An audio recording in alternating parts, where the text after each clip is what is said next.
اعوذ باللہ من الشیطان الرجیم بسم اللہ الرحمن الرحیم الحمدللہ رب العالمین۔ ناظرین، جیسا کہ آپ جانتے ہیں کہ مکتب تشیع کا ایک جو امتیاز ہے باقی مذاہب اسلامی کے اوپر، وہ یہ ہے کہ یہ اہل بیت کی خوشی میں خوش ہوتے ہیں اور اہل بیت کی غمی میں غمگین ہوتے ہیں، اور جب ایام عزا آتے ہیں، جب ان کی مصیبت کے دن آتے ہیں تو ان کی یاد میں مجالس عزا کا اہتمام کرتے ہیں۔ ان مجالس کے اندر اہل بیت علیہم السلام کے فضائل بیان کیے جاتے ہیں اور ان کے مصائب کا ذکر ہوتا ہے، اور اس میں دعوت دی جاتی ہے ہر اس انسان کو کہ جو ہدایت کا طالب ہے، جو کمال تک پہنچنا چاہتا ہے،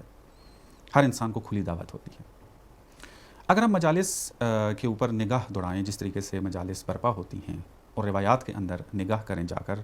تو ہمیں مجالس کے حوالے سے، اس کی اہمیت کے حوالے سے، اس کی ضرورت کے حوالے سے بہت سارے مطالب ملتے ہیں۔ ایک نقطہ جو آپ کی خدمت میں آج عرض کرنا چاہ رہا ہوں وہ انسان کی سعادت کے حوالے سے ہے۔ اگر آپ انسان کی حقیقت کا مطالعہ کریں، چاہے وہ قرآن کی روح سے دیکھیں، چاہے روایات کی نگاہ سے دیکھیں، چاہے عقلی اعتبار سے دیکھیں، تو ایک نقطہ مشترک آپ کو نظر آئے گا، وہ یہ کہ انسان بننے کے لیے آیا ہے۔ خداوند متعال نے انسان کو ایک ایسی مخلوق بنایا ہے کہ جس نے کمالات طے کرنے ہیں، کمالات کو حاصل کرنا ہے۔ انسان ہمیشہ سفر میں ہے، نقص سے کمال کی طرف۔ انسان جب پیدا ہوتا ہے کوئی کمال اس کے پاس نہیں ہوتا۔ اس انسان نے اپنی زندگی کے اندر جستجو کر کے ان کمالات کو حاصل کرنا ہے کہ جو کمالات انسان کو اس کی سعادت نصیب کریں۔ تو اب آپ کو معلوم ہے کہ جب انسان سفر میں ہوتا ہے تو ایک تو سفر کا اہتمام کیا جاتا ہے، اور دوسرا یہ کہ سفر میں زاد راہ کا ہونا ضروری ہے۔ اگر انسان بغیر زاد راہ کے سفر طے کرے تو انسان سفر طے نہیں کر پاتا۔ سفر کی ضروریات حتماً اس کے ساتھ ہونی چاہیے۔ اب دیکھنا یہ ہے کہ انسان جب سفر طے کر رہا ہے اور اس نے اپنے اس نقص سے کمال کی طرف نکلنا ہے تو کون سا زاد راہ اس کو چاہیے؟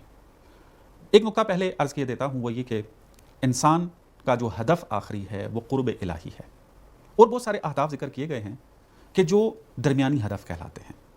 اعلیٰ اور بلند ہدف کہ جس کی خاطر اس انسان کو، کائنات کو خلق کیا گیا ہے، وہ ہے قرب الہی۔ انسان نے خداوند متعال کا قرب حاصل کرنا ہے، چونکہ کمال مطلق وہ ہے، بے نہایت کمال وہ ہے،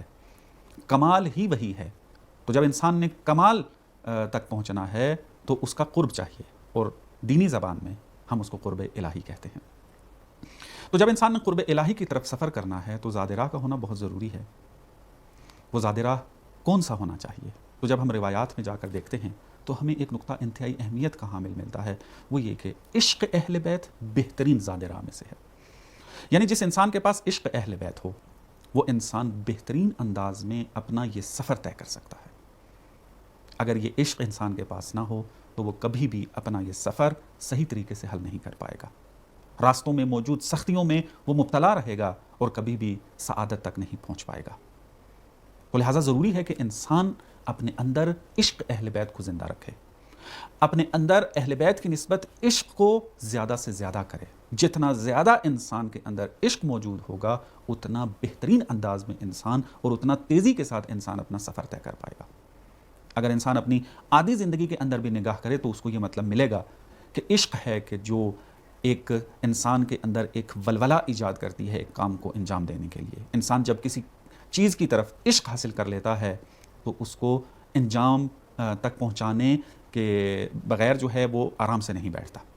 حتماً اس کو انجام تک پہنچاتا ہے۔ آپ دیکھ لیں جو بھی کامیاب لوگ ہیں دنیاوی طور پر، اگر آپ دیکھیں تو انہوں نے اپنے کام سے عشق کیا ہے، تبھی وہ اپنی دنیاوی جو کامیابیاں اس کی بلندیوں تک پہنچے ہیں۔ اگر ان کے اندر یہ عشق موجود نہ ہوتا کبھی بھی وہ اس منزل پر نہ پہنچ پاتے۔ تو انسان نے اگر سعادت حقیقی حاصل کرنی ہے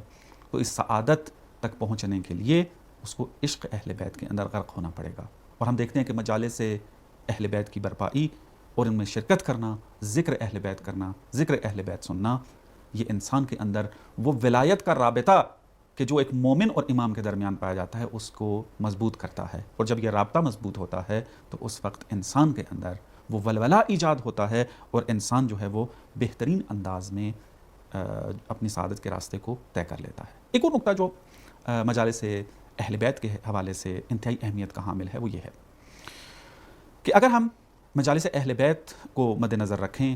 تاریخ اہل بیت کو اگر ہم مد نظر رکھیں تو اس میں یہ مطلب بڑا واضح اور روشن انداز میں ملتا ہے کہ اہل بیت کی مجلس برپا کرنا، ان کے ذکر کرنا، ان کے فضائل بیان کرنا، یہ مجلس خود درسگاہ ہے، اور اس درسگاہ کے اندر اس طریقے سے تربیت کی جاتی ہے مومن کی اور اس میں شرکت کرنے والے کی کہ یہ انسان پھر جو علمی دنیا کے فتنے ہیں، شبہات و اعتراضات جو علمی دنیا کے اندر اٹھائے جاتے ہیں، ان کے سامنے سینہ تان کے کھڑا ہونے کی قدرت اس کے اندر آ جاتی ہے۔ آپ دیکھ لیں اپنے معاشرے میں نظر دوڑا کر، ہمارا وہ مومن کہ جو مجالس سے اہل بیت کے اندر منظم انداز میں شرکت کر رہا ہو، دلچسپی سے مطالب و تعلیمات اہل بیت کو سن رہا ہو،